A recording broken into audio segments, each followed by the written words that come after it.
കല്യാണ കച്ചേരി. വാതിലിനരികിൽ ഒരു നിഴലനക്കം കണ്ടപ്പോഴായിരുന്നു അനുപമയുടെ മിഴികൾ അങ്ങോട്ട് നീണ്ടത്. തങ്ങളെ കൂടാതെ ഇപ്പോൾ കിരൺ മാത്രമേ അവിടെ ഉള്ളൂ എന്ന് അവൾക്കറിയാം. അഭിലാഷ് ഇതിനു മുമ്പ് പത്രം അവരുടെ കൈകളിൽ കൊടുത്തിട്ട് പോയതുകൊണ്ടും പിന്നെ അഭിലാഷ് അവരുടെ സംസാരം എന്തായാലും ഒളിഞ്ഞു നിന്ന് കേൾക്കില്ലെന്നും അനുപമയ്ക്ക് മനസ്സിലായതുകൊണ്ട് അവൾ അഞ്ജലിയെ കണ്ണു കാണിച്ചു. അനുപമയുടെ ചുണ്ടുകൾ വളരെ നേർത്ത സ്വരത്തിൽ അഞ്ജലിക്ക് മാത്രം കേൾക്കാൻ പാകത്തിന് കിരൺ എന്ന് മന്ത്രിച്ചതും അഞ്ജലി തന്ത്രത്തി പിന്തിലേക്ക് നോക്കി. തൊട്ടു ബാക്കിൽ കിരണിനെ കണ്ടതും അവൾ പെട്ടെന്ന് തന്നെ മുഖത്ത് ഭാവമാറ്റം വരുത്തി ഒന്നും അറിയാത്ത പോലെ നിഷ്കളങ്കമായി ചിരിച്ചു.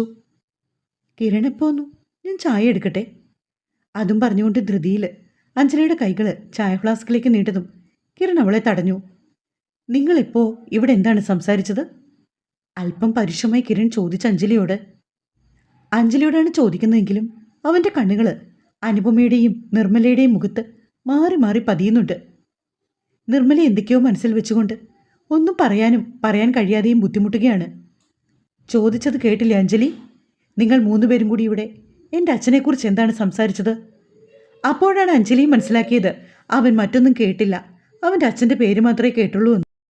അവൾ അപ്പോൾ തോന്നിയ ഒരു ആശ്വാസത്തിൻ്റെ പേരിൽ നെഞ്ചിൽ കൈവച്ചു. കിരണിൻ്റെ ദേഷ്യം അതിൻ്റെ ഉച്ചയിൽ നിൽക്കുകയാണ്. അവൻ പെട്ടെന്ന് അവളുടെ ഇരു ചുമലിലും പിടിച്ച് ശക്തമായി കുലുക്കിക്കൊണ്ട് അവളോട് വീണ്ടും ചോദിച്ചു, ഞാൻ നിന്നോട് ചോദിച്ചു കേട്ടില്ലേ? കേട്ടുവെങ്കിൽ അതിനുള്ള മറുപടി താ. അത് കിരൺ, ഈ അമ്മ വെറുതെ പറഞ്ഞതാ. വെറുതെ കിരൺ? നിർമ്മലയുടെ മുഖത്തേക്ക് നോക്കിക്കൊണ്ട് അല്പം പതിർച്ചയോടെ അഞ്ജലി പറഞ്ഞു. ഒരു വേള അഞ്ജലിയുടെ അനുപമയുടെ മുഖം നിർമ്മലയിൽ തങ്ങി നിന്നു. ഇരുവരുടെയും മുഖത്ത് തെളിഞ്ഞു നിൽക്കുന്ന ഭാവം അതെന്താണെന്ന് നിർമ്മലയ്ക്ക് മനസ്സിലായി. അവരെന്തോ പറയാൻ തുടങ്ങിയതും അടുക്കളയിൽ കറിക്ക് അരിഞ്ഞുകൊണ്ട് നിന്ന അനുപമ അറിഞ്ഞുകൊണ്ട് തന്നെ കത്തി അവളുടെ സ്വന്തം വിരലിലൂടെ വരഞ്ഞു. അനുപമയുടെ ഉച്ചത്തിലുള്ള അലർച്ചയിൽ ഒരു വേള എല്ലാവരുടെയും ശ്രദ്ധ അങ്ങോട്ടേക്കായി. അയ്യോ ചേച്ചി, എന്താ പറ്റിയേ? കിരണിന് അഭിമുഖമായി നിന്ന അഞ്ജലി തിരിഞ്ഞ് അനുപമയ്ക്ക് അടുത്തേക്ക് ചെന്നു. അനുപമയുടെ വിരലിലൂടെ രക്തം വാർന്നു പോകുന്നുണ്ട്. നിർമ്മലയ്ക്കും പെട്ടെന്നൊരു പരിഭ്രമം വന്നു. അവർ വേഗം തന്നെ ഒരു തുണി എടുത്തുകൊണ്ടുവന്ന് അഞ്ജലിയുടെ വിരലിൽ അമർത്തിപ്പിടിച്ചു. കിരൺ ഒന്നും മിണ്ടാതെ നിന്നതു മാത്രമേ ഉള്ളൂ അവിടെ. വേഗം അഞ്ജലിയും നിർമ്മലയും ചേർന്ന് അനുപമയുടെ വിരലിൽ തുണി ചേർത്ത് കെട്ടി. അത് കണ്ടതും പിന്നീട് അധികം നേരം നിൽക്കാതെ കിരൺ മുറിയിലേക്ക് പോയി. അവൻ്റെ ആ പോക്ക് നോക്കി അവർ രണ്ടുപേരും ആശ്വാസത്തോടെ നെഞ്ചിൽ കൈവച്ചു. അപ്പോഴാണ് നിർമ്മലയ്ക്കും മനസ്സിലായത് കിരണിൻ്റെ ശ്രദ്ധ തിരിക്കാൻ വേണ്ടി അനുപമ സ്വയം കത്തിക്കൊണ്ട് കൈ മുറിച്ചതാണെന്ന്. നിർമ്മല ഒരുതരം അവജ്ഞയോടെ അനുപമയെ നോക്കിക്കൊണ്ട് മുറിയിലേക്ക് പോയി. അനു, ആ ചെറുക്കനെ എക്കാലത്തും മണ്ടനാക്കി നിർത്താൻ നിങ്ങളെക്കൊണ്ട് കഴിയില്ല. എന്തൊക്കെ പറഞ്ഞാലും എന്നേലും അവൻ സത്യങ്ങൾ അറിയും. അറിഞ്ഞില്ലെങ്കിൽ ഞാൻ ആ ചെറുക്കനോട് പറഞ്ഞു കൊടുക്കും. അവൻ്റെ വീട്ടുകാരുടെ ഏറ്റവും വലിയ ശത്രുക്കളാണ് നിങ്ങളെന്ന് അവൻ അറിയണം. അങ്ങനെ എന്തെങ്കിലും സംഭവിച്ചാൽ അമ്മ പിന്നെ അമ്മയുടെ 2 പെൺമക്കളെയും മറക്കുന്നതാണ് നല്ലത്. അങ്ങനൊരു നാണക്കേട് കൂടി പേറി ഇനിയുള്ള ജീവിതം മുന്നോട്ട് കൊണ്ടുപോകാൻ നിൽക്കില്ല ഞങ്ങൾ. അനുപമ അത് പറഞ്ഞതും അതിനെ അനുകൂലിക്കുന്നത് പോലെ അഞ്ജലി കൂടി പറഞ്ഞതോടെ നിർമ്മല വീണ്ടും ധർമ്മസങ്കടത്തിലായി. വളരെ മുമ്പ് തൊട്ടേ കിരണോട് സത്യങ്ങൾ തുറന്നു പറയാൻ തുനിഞ്ഞിറങ്ങിയതാണ് നിർമ്മല. പക്ഷെ അപ്പോഴൊക്കെയും ആത്മഹത്യാഭീഷണി മുഴക്കി 2 മക്കളും ചേർന്ന് അവരെ മാനസിക സംഘർഷത്തിലാക്കി തടഞ്ഞു നിർത്തിയിരിക്കുകയായിരുന്നു. നിർമ്മല ഒന്നും മിണ്ടാനാവാതെ നിറഞ്ഞ കണ്ണുകളോടെ മുറിയിലേക്ക് കയറിപ്പോയി.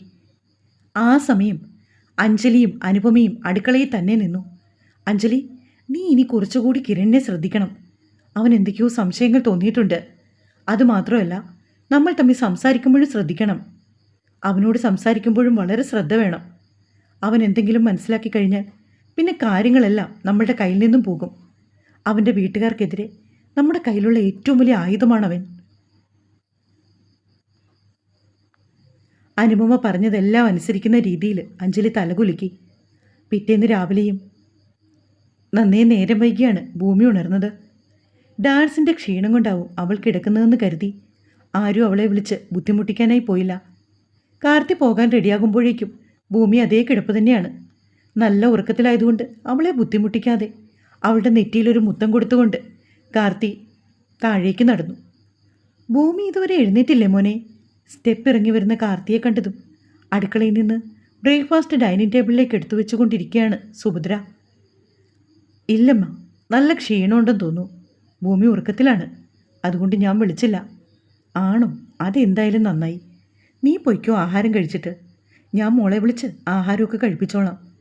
സുഭദ്ര പറഞ്ഞതും കാർത്തി ആഹാരം കഴിച്ച് അവരോട് യാത്ര പറഞ്ഞ് കോളേജിലേക്ക് ഇറങ്ങി. സമയം ഏകദേശം 9 മണിയോടടുത്തിരുന്നു. അപ്പോഴാണ് ഭൂമി കണ്ണു തുറന്നത്.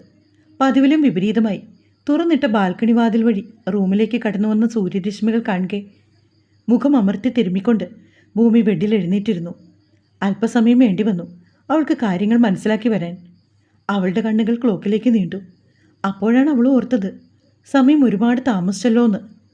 ബെഡിൽ നിന്നും ധൃതി പിടിച്ച് ചാടിപ്പിടിഞ്ഞ് എഴുന്നേക്കാൻ തുടങ്ങിയ സമയം ഭൂമിക്ക് തല ചുറ്റും പോലെ തോന്നിയതും അവൾ കട്ടിൽപ്പടിയിൽ പിടിച്ച് അല്പനേരം കണ്ണുകളടച്ച് അവിടെ തന്നെ നിന്നു. അല്പനേരത്തിന് ശേഷം അവൾ ഒന്ന് ഓക്കെ ആയത്. പിന്നീട് ബാത്റൂമിൽ പോയി ഒന്ന് ഫ്രഷായി വന്ന ശേഷം ഭൂമി താഴേക്ക് നടന്നു. ഭൂമി പടിക്കെട്ടുകൾ ഇറങ്ങി താഴേക്ക് വരുന്നത് കണ്ടപ്പോൾ സുഭദ്ര അവളെ കാത്ത് അവളെ നോക്കി മുകളിലേക്ക് വരാൻ തുടങ്ങുമായിരുന്നു.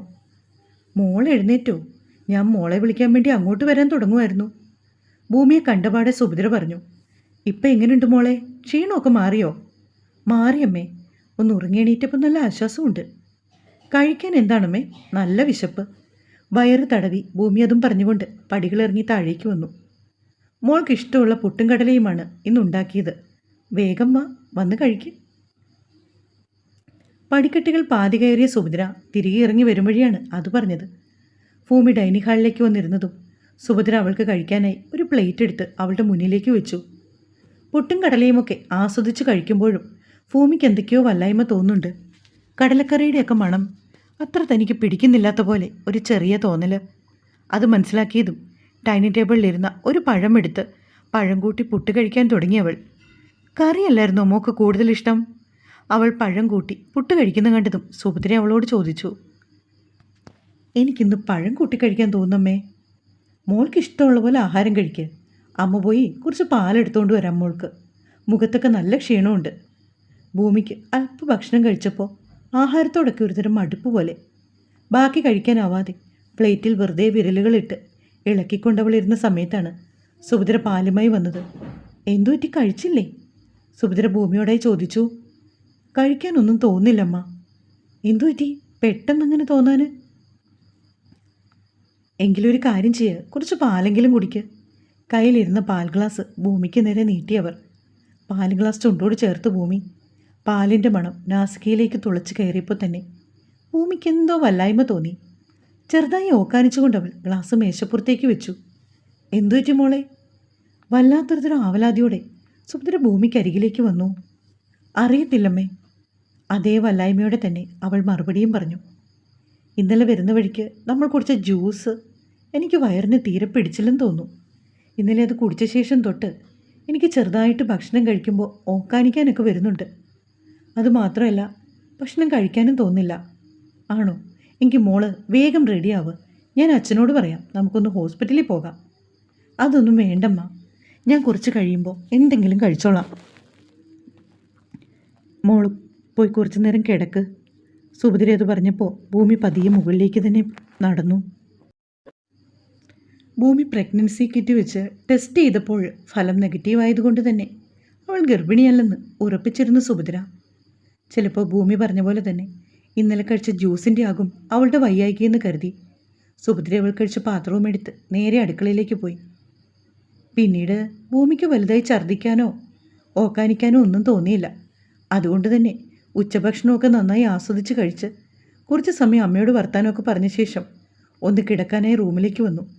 അതേ സമയത്ത് തന്നെയാണ് കാർത്തിയുടെ കോള് അവളെ തേടിയെത്തിയത്. കോളേജിൽ ലഞ്ച് ബ്രേക്കിൻ്റെ സമയത്താണ് അവൻ അവളെ വിളിച്ചത്. എങ്ങനെയുണ്ട്? ഇന്നലത്തെ ഡാൻസിൻ്റെ ക്ഷീണമൊക്കെ മാറിയോ? എല്ലാം മാറി കണ്ണേട്ടാ. ആണോ? എങ്കിൽ ഈ കിട്ടുന്ന സമയമൊക്കെ ഇരുന്ന് പഠിക്കണം കേട്ടോ. എക്സാമിന് ഇനി കഷ്ടിച്ചൊരാഴ്ച കൂടിയേ ഉള്ളൂ.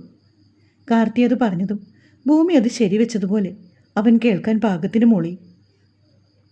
കാർത്തി ഫോൺ വെച്ച ശേഷം ഭൂമി ബുക്ക് എടുത്തുകൊണ്ട് ബാൽക്കണിയിലേക്ക് പോയിരുന്നു. കുറേ നേരം പഠിച്ചു. വൈകുന്നേരം സുഭദ്ര ചായ കുടിക്കാൻ വിളിക്കുന്ന സമയം വരെ അവൾ അവിടെ ഇരുന്ന് പഠിക്കുകയായിരുന്നു. പിന്നീട് കാർത്തി കോളേജിൽ നിന്ന് തിരികെ വരാൻ സമയമായപ്പോൾ അവളും സുഭദ്രയും കൂടി ഗാർഡനിലെ ചെടികൾക്ക് വെള്ളം ഒഴിച്ചുകൊണ്ട് കാർത്തികിനെ കാത്ത് അവിടെ തന്നെ നിന്നു. കുറച്ചു നേരത്തിന് ശേഷം കാർത്തി വന്നതും അവനൊപ്പം അവരും അകത്തേക്ക് കയറി.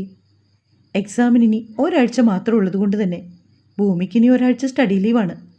നാളെയാണ് ബാലേന്ദ്രൻ്റെ ഏട്ടൻ്റെ മോൻ്റെ കുഞ്ഞിൻ്റെ ബർത്ത്ഡേ.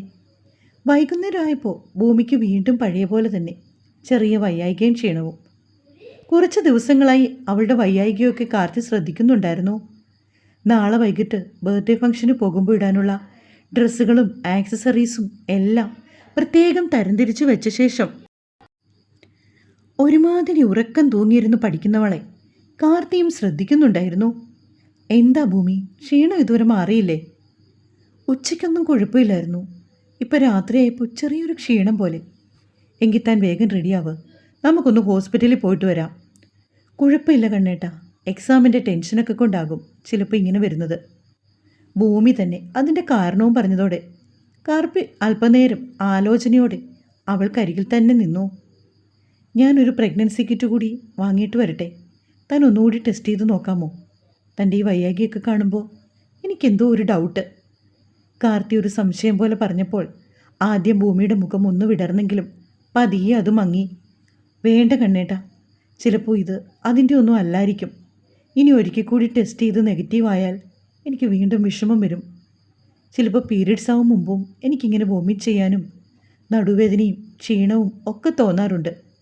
ഈ വയ്യായികയൊക്കെ ചിലപ്പോൾ അതിൻ്റെ ആകും.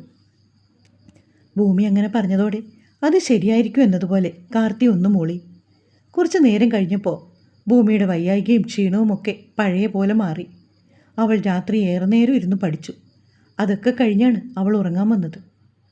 നാളെ ഉച്ച കഴിഞ്ഞിട്ട് ബർത്ത്ഡേ ഫംഗ്ഷൻ നടക്കുന്ന ഹോട്ടലിലേക്ക് പോകേണ്ട കൊണ്ട് തന്നെ കാർത്തി അന്ന് കോളേജിൽ ലീവായിരുന്നു.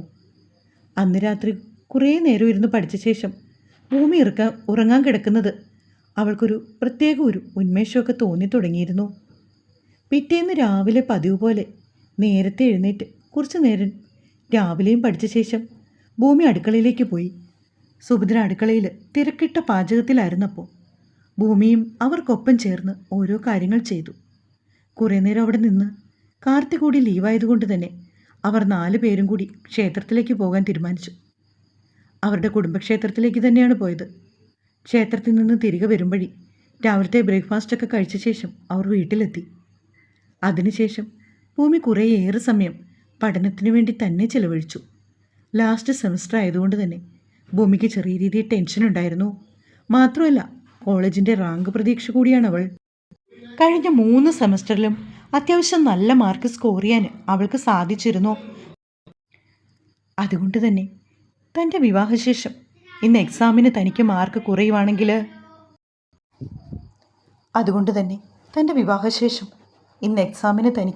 കുറയുവാണെങ്കിൽ അത് കാർത്തിയെ കൂടി ബാധിക്കുമെന്ന് ഭൂമിക്കറിയാം. മറ്റൊന്നും കൊണ്ടല്ല, എല്ലാവരും പറയും വിവാഹം കഴിച്ചതുകൊണ്ട് ഭൂമി പഠനം ഉഴപ്പിയെന്ന്. അവൻ അങ്ങനെ ഒരു ചീത്തപ്പേര് കേൾപ്പിക്കാതിരിക്കണം എന്നൊരു ദൃഢനിശ്ചയം കൂടി ഉണ്ടായിരുന്നു അവൾക്ക്. വൈകുന്നേരം ഉച്ചഭക്ഷണത്തിന് ശേഷം തന്നെ ഭൂമി റെഡിയായി തുടങ്ങി. കുളിയും കഴിഞ്ഞു വന്ന് മുടിയും ഉണക്കി കാർത്തി കുളി കഴിഞ്ഞിറങ്ങി വരുമ്പോൾ കാണുന്നത് പാവാടയും ബ്ലൗസും മാത്രം ഇട്ട് സാരി മാറിന് കുറുകെയിട്ട് കാർത്തിയും കാത്തു നിൽക്കുന്ന ഭൂമിയാണ്. മുഖത്ത് ചെറിയ രീതിയിൽ അവൾ മേക്കപ്പൊക്കെ ചെയ്തിട്ടുണ്ട്. കണ്ണുകൾ നല്ല കട്ടിയിലെഴുതി മുഖത്ത് ചെറിയ രീതിയിൽ നാച്ചുറൽ ഫിനിഷിങ് കിട്ടുന്ന തരത്തിൽ ഫൗണ്ടേഷനൊക്കെ ഇട്ട് അവൾക്ക് ചേർന്ന ഇളം പിങ്ക് നിറത്തിലെ ലിപ്സ്റ്റിക്കും ഇട്ട് നെറ്റിയിലൊരു കുഞ്ഞി കറുത്ത പൊട്ടും തൊട്ട് നിൽക്കുന്നവളെ അവൻ കണ്ണെടുക്കാതെ നോക്കി. കാർത്തി അടുത്തേക്ക് വന്നതും മാറിലെ സാരി ഒന്നുകൂടി ദേഹത്തേക്ക് ചേർത്ത് പിടിക്കുന്നവളെ അവനൊരു വല്ലാത്ത ഭാവത്തിൽ നോക്കി. ഇതുവരെ മാറിയില്ലേ തൻ്റെ ഈ നാണം? തൻ്റെ ഈ ശരീരത്തിൽ ഞാൻ കാണാത്തതായിട്ടോ ഞാൻ അറിയാത്തതായിട്ടോ എന്തേലും ഉണ്ടോ? അവനത് ചോദിച്ചപ്പോൾ ഭൂമി നാണത്താൽ മുഖം താഴ്ത്തി. പിന്നെ എന്തിനായി നാണം? അവൾ മാറിലേക്ക് ചേർത്ത് പിടിച്ച സാരി അവളുടെ കൈപ്പിടിയിൽ നിന്ന് മാറ്റി അവിടേക്ക് മുഖം പൂഴ്ത്തുമ്പോൾ അവൻ ചോദിച്ചു. ഉത്തരം പറയാനാവാതെ ശ്വാസം ഉള്ളിലേക്ക് വലിച്ചു പിടിച്ചവൾ കണ്ണുകൾ അടച്ചു പിടിച്ചുള്ള അവളുടെ നിൽപ്പ് കണ്ടതും അവളുടെ കവിളിലൊന്നും മുത്തിവിട്ടു. ഭൂമി നാണത്താൽ പൂത്തുലഞ്ഞു. ചോര തൊട്ടെടുക്കാൻ പാകത്തിന് അവളുടെ കവിളുകൾ ചുവന്നു. ഇങ്ങനെ നിന്നാൽ ഫംഗ്ഷന് പോകാൻ താമസിക്കുമെന്ന് ഉറപ്പുള്ളത് കൊണ്ട് തന്നെ അവൻ വേഗം അവളെ സാരി ഉടുപ്പിക്കാൻ ശ്രമിച്ചു. മുൻപിലേക്കെടുത്ത പ്ലേറ്റ് കുത്താൻ ശ്രമിച്ചപ്പോൾ അറിയാതെ അവൻ്റെ നോട്ടം അവളുടെ ഉദരത്തിലേക്ക് നീണ്ടു. തങ്ങളുടെ കുരുന്ന് ജീവൻ അവിടെ ഉരുവായി എന്ന് പോലും അറിയാതെ കാർത്തിയുടെ ചുണ്ടുകൾ ഭൂമിയുടെ വയറിലേക്ക് പതിഞ്ഞു. അച്ഛനിൽ നിന്ന് കിട്ടിയ ആദ്യ ചുംബനം. തുടരും.